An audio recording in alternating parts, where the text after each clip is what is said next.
Okay, wanted to do an update video. Yesterday I had a doctor's appointment for the study.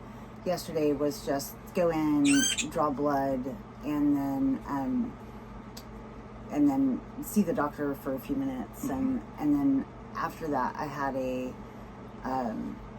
first appointment with pain management. So I got my pain management appointment, and at the Texas Athletics Center.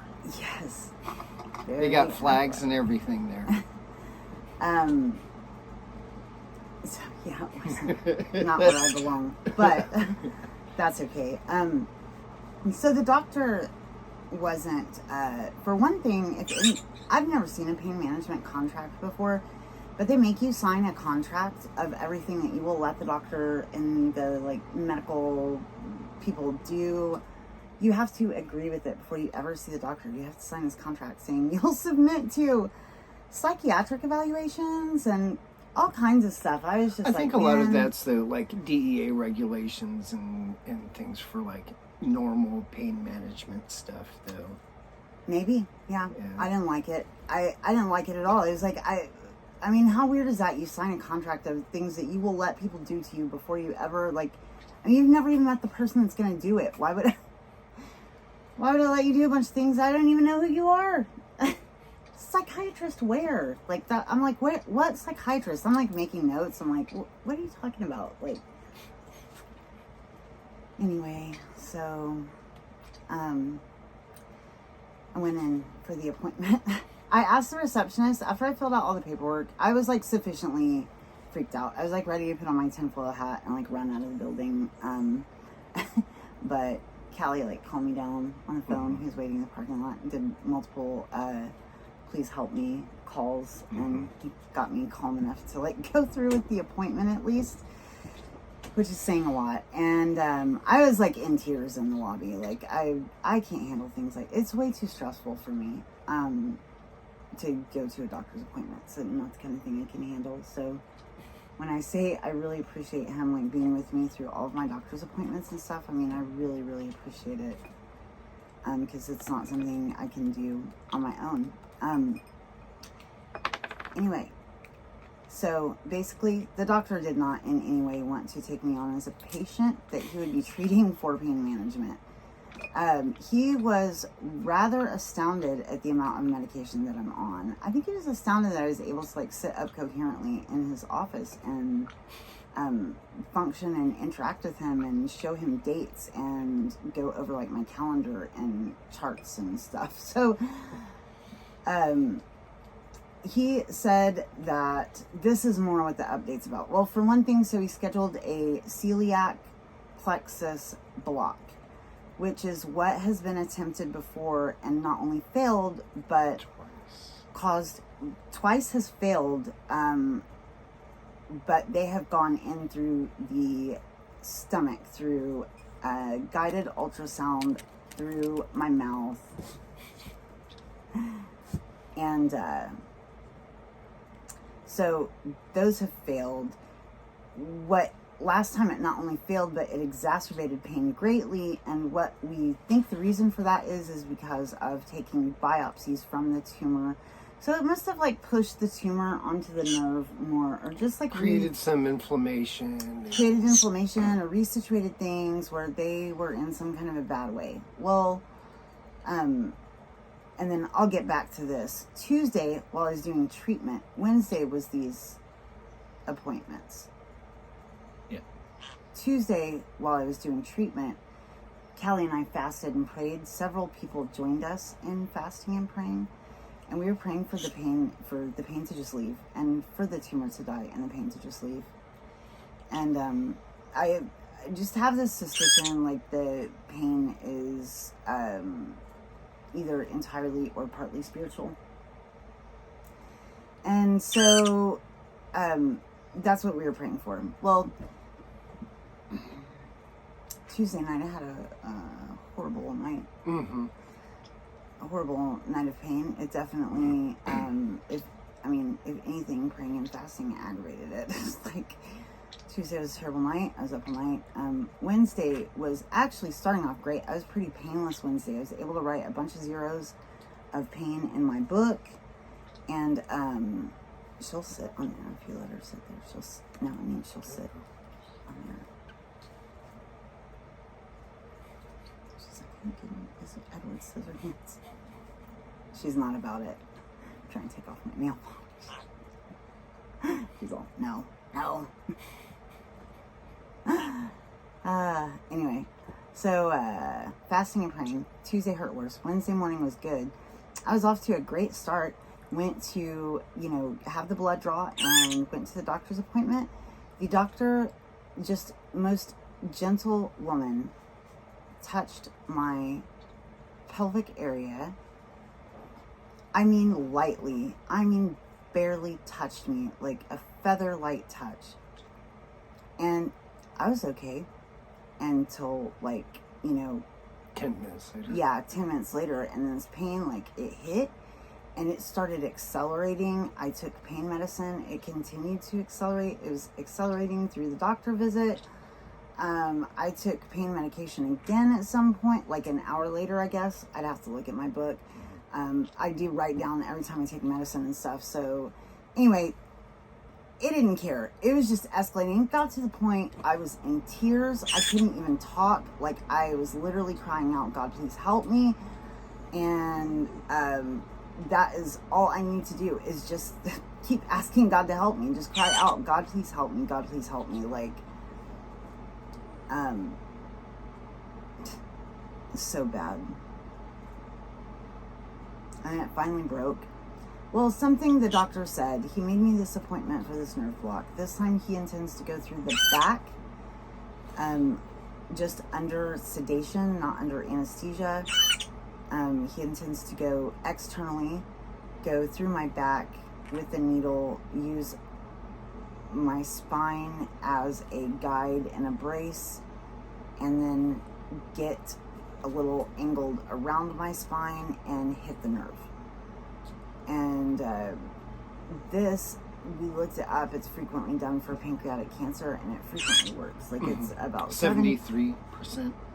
Yeah, it works 73% of the time. But it only works 3 to 6 months, maybe a year. Yeah. Which is better than 0. It is better than 0. So I don't know at that point, do you just do it again? Can you do it every 3 months, or what's the deal? I am afraid of the procedure. I don't like having stuff like this done, believe it or not. You see all the tattoos and piercings and think I don't care. I don't like having all this stuff done. I have a lot of anxiety about it, but that's fine. And so please just pray for me for that. And if it doesn't work, then you have to be referred to a different person. If it doesn't work, another option is to do a pain pump where the opiates are directly dripped into my spinal cord. And I have an implant that releases the medication.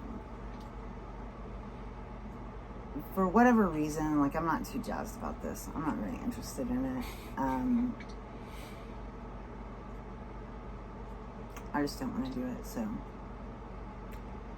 I would rather fast and pray for the pain to go away, to be honest, than do any of these things.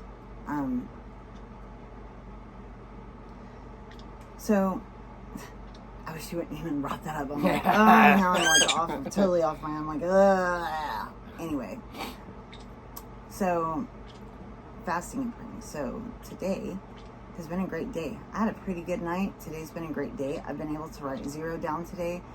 I did wake up in pain this morning, but it was after sleeping a long period of time without pain medicine. If you put her back down, put her down here. She likes to sit there, dig through the trash. So something that the doctor said was that he suspected that the breakthrough medication that I'm taking for breakthrough pain, I'm orally taking either hydrocodone or Dilaudid intermittently. I typically take the Dilaudid at night, use the hydrocodone in the daytime because it's the lighter of the two, and then if as needed, if it's if it's If I'm in pain and I can tell it's escalating, or if I'm in pain and it's just sustained and won't go away,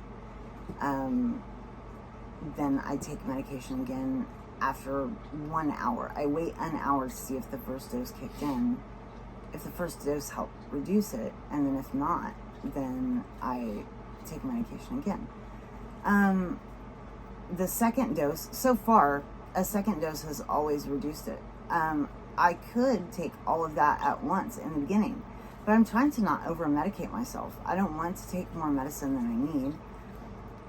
I don't want to have my opiate threshold higher than it needs to be, and I don't want to die from an overdose, and just a bunch of things that I think don't need to happen. I try to wait and see if one dose will work, and sometimes it does. Maybe about 50% of the time. Most of the time it doesn't, but whatever. That's neither here nor there. He said he didn't think that the breakthrough medication actually reduced the pain. He said that he thought that the pain patch, the fentanyl, he said he thought that the pain patch reduced the pain. I know the pain patch helps with the pain, but I know that it's not the pain patch that's reducing the pain when I'm having breakthrough pain, because I time it. I sit and watch it. I'm not just randomly just popping medication whenever, all willy-nilly. I'm timing it. I'm trying to make sure that I need the medication that I'm taking and stuff. But it greatly confounded me. I was what even would make him think that? Why would he think that the medication's not reducing the pain? So when we got home, I just had I think I'm gonna reduce it was a day to change my patch anyway. So I reduced my patch by 25 micrograms an hour last night. So I was at 150 micrograms an hour of fentanyl, and I reduced it to 125. And in 3 more days, I think I'm going to reduce it again. And this is why. I have not taken more breakthrough pain medication. In fact, if anything, I've taken less today. Breakthrough medication. Yeah, I don't think there's a causation between the two, but there might not be. I'm not saying it's a causation. What I'm saying is maybe I don't need as much as I'm taking. I'm saying maybe the doctor is right, but the fentanyl alone doesn't seem to control it. Yeah. So I'm thinking maybe I'm having more than I need, and I need to just figure this out, and that's what I'm trying to do. So if y'all will please just pray for me that I'm able to get it balanced out. And I don't want to be on 125 micrograms an hour of fentanyl if it's not the helpful thing. I'd rather be on a lower dose and just continue to take the breakthrough medication that I need as I need it. We've been in this locked pattern of pain and increasing the patch, pain and increasing the patch. And I'm maybe it would have been a locked pattern of pain regardless of increasing the patch. You know what I mean? Maybe it would have been the same pain if we'd never increased the patch. And we just would have needed the breakthrough medication. So that's what I'm trying to figure out. I definitely can tell that the breakthrough medication helps.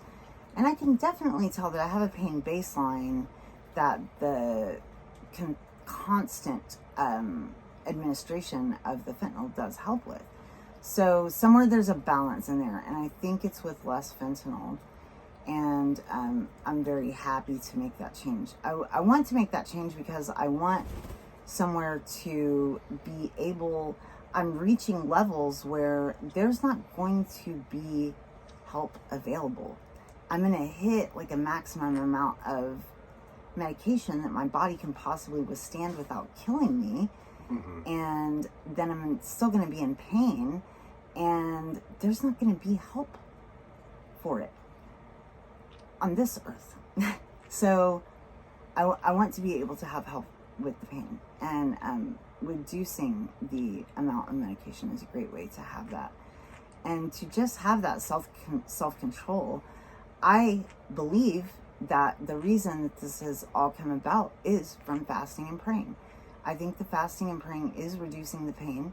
I think it's making it more tolerable, and it's helping me get a hold of it and to helping me to have more self-control, to cry out to God to please help me, and to just try to manage it as best as I can. Just last night, I just got up and I was in an excruciating pain episode, and I got up and went outside and just walked around a tree, just like walked in circles in the driveway, and just prayed and asked God for help, and tried to walk off the edge of the pain, and then came back in. So, just trying to do what I can to help myself, and hopefully it will work. And I think I may continue to pray and fast